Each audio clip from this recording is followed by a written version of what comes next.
নারীর টানে বাড়ি ফেরা বাঙালির চিরচেনা এক আনন্দ, কিন্তু এই আনন্দের পথে বারবার বাধা হয়ে দাঁড়ায় গণপরিবহনের অব্যবস্থাপনা।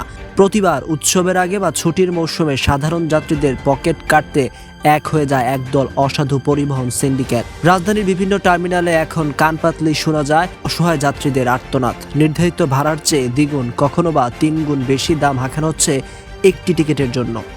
প্রতিবাদ করলে জুটছে দুর্ব্যবহার, আর না হয় টিকিট নেই বলে ফিরিয়ে দেওয়া হচ্ছে। পকেটের টাকা আর সময়ের অভাবে অনেকে বাধ্য হচ্ছেন জীবনের ঝুঁকি নিতে। বাসের বদলে ট্রাক বা খোলা পিকআপ করে বাড়ি ফিরছেন হাজারো মানুষ। একটু অসতর্ক হলেই ঘটে যেতে পারে বড় কোনো দুর্ঘটনা, কিন্তু ঘরে ফেরার আকুতি যেন সব ভয়কে হার মানায়। যদিও প্রশাসনের পক্ষ থেকে কঠোর হুঁশিয়ারি দেওয়া হয়েছে এবং ভ্রাম্যমাণ আদালত বসিয়ে জরিমানা করা হচ্ছে, তবুও থামছে না এই অনিয়ম।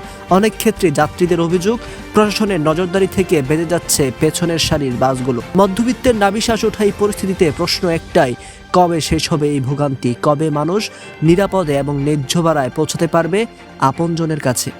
100 শব্দের মধ্যে সত্য ও বিশ্বাসযোগ্য খবর জানতে ফলো করুন নেক্সট স্পিডের ফেসবুক পেজ ও ইউটিউব চ্যানেল।